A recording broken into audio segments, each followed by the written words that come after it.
বন্ধুরা, একটা কেস আমি দেখাচ্ছি, নতুন কেস। এই ভদ্রলোকের কেসটা আমি দেখাচ্ছি। নাম হচ্ছে রাকিবুল হক, 37 ইয়ার্স এজ, মেল পেশেন্ট। এর মেন সমস্যা হচ্ছে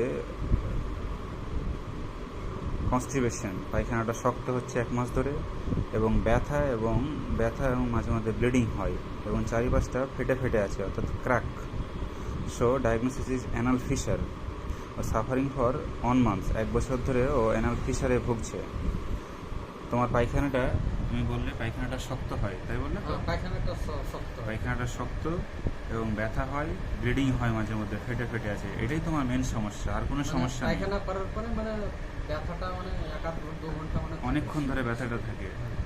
so bleeding and painful anal fissure. ও পার্সোনাল হিস্ট্রি টাইফয়েড এবং সাপ্রেশন অফ স্কিন ডিজিজ। বাবার কিডনি স্টোন হয়েছিল। আমার রোগী হট পেশেন্ট, গরম বেশি। তোমার গরমটা একটু বেশি বলেছ, শরীরে গরম বেশি। সো গরম বেশি, ঘামটা বেশি হয়, এখনও ঘেমে আছে, ফ্যান চলছে তাও। খাবার দাবার পছন্দের মধ্যে মাংসটা খুব পছন্দ করে, এবং একটু স্পাইসি ফুড, বিরিয়ানি, একটু মশলা মাখা এইসব খাওয়ার পছন্দ। টক পছন্দ। স্টুল কনস্টিপেটেড এবং রাগ আছে, ইরিটেবল।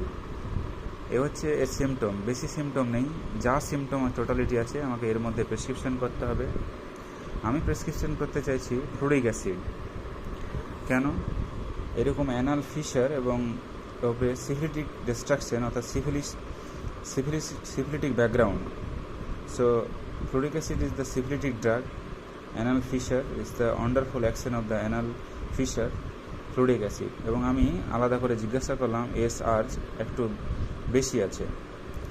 সো ফ্লুরিক অ্যাসিডের এস আর্জ বেশি। ফ্লুরিক অ্যাসিড হট পেশেন্ট, গরম বেশি। ফ্লুরিক অ্যাসিডের মাংস পছন্দ করে, খাবার দাবার একটু স্পাইসি, টক পছন্দ করে, ঘাম বেশি, কনস্টিপেটেড এবং ইরিটেবল।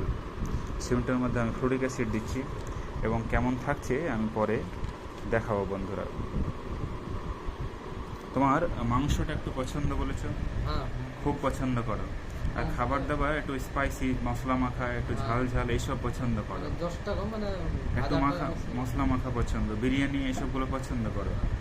আর টকটা বলেছো তোমার চাই টক, টক। সো টক পছন্দ করে। দেখালাম বন্ধুরা, এবং আমি ফলো আপ দেখাবো ও কেমন থাকছে 1 মাস পরে আমি দেখাবো।